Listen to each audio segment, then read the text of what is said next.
Egilinishçe Uyg'ur hürlik munbirining bir hay'ati Hindistonda faoliyatlar va ko'rishishlar elib berish uchun 27-oktyabr poytaxt Yangidekliga yetib kelgan bo'lib, 28-oktyabr kuni Hindiston Temiz Now televiziyasining ziyoratini qabul qilib, Uyg'urlarning vaziyatini anglatgan. Hay'at shu kuni yana Hindistonning hokimiyat beshidagi partiya bo'lgan Hindiston Xalq partiyasining raisi Jamal Sidiqni ishxonasida ziyorat qilib, Uyg'urlarning vaziyati haqida ma'lumot bergan. Hay'at yana Tibetlarning diniy rahbari Dalay Lamaning Yangi Dehlidagi ishxonasini ziyorat qilib, Hindistonda yashayotgan Tibet xalqining umumiy ahvoli, taraqqiyoti, imkoniyatlari va Hindiston hukumatining ularga ko'rsatgan g'amxo'rliklari haqida ma'lumot olgan hamda Xitoyga qarshi hamkorligini o'rtaq kuchlantirish haqida fikr almashtirgan.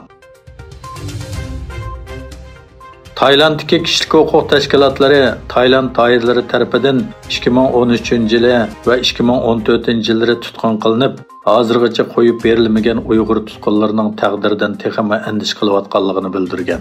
Ularning aytishicha, bu yil 7-oyda Tayland turmisidan qochib ketgan 3 nafar Uyg'ur tutqundan biri hozirmi qochib yurmoqda ekan.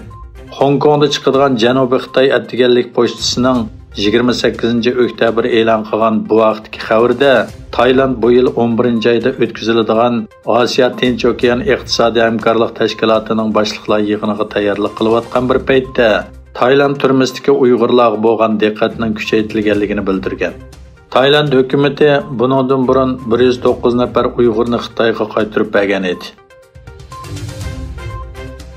Uyg'ur kishilik huquq qurilishining raisi Ömer Qanat apandi New Yorkdagi Birlashgan Davlatlar Tashkiloti bosh shtabida bir qator uchrashishlar bo'ldi. Ma'lum bo'lishicha, 10-oyning 28-kuni Ömer Qanat apandi New Yorkda Turkiya qatorliq 8 davlatning Birlashgan Davlatlar Tashkilotidagi bosh elchilarini ziyorat qilgan.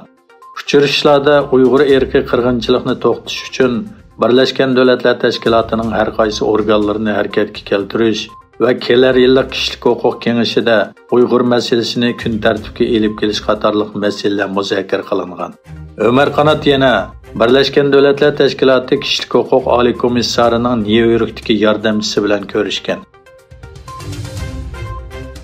Hamburg portining 24,9% payini Xitoyning davlat idorachiligi shirkat Costco'ga setishga qarshi turadigan hukumat sheriklari va o'qituvchilar Xitoyning maqsadi iqtisodiy emas, balki jug'rofiyalik siyosatdir deb ogohlantirdi.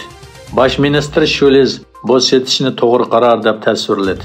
Lekin Yeshillar rahbarligidagi Federatsiya Tashqi ishlar ministrligi bu qaror to'g'ri emas deb qaradi.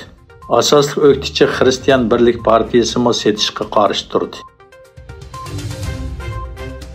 Egilinishcha, Alma aqli iqtidorlik iPhone'larni Xitoyda ishlab chiqariladigan eng chong aslahalarning biri bo'lgan Taiwan Foxconn shirkatining Xinandagi zavodi Xitoy virusi vaqalarining ko'payishi sababidan karantin qilingan.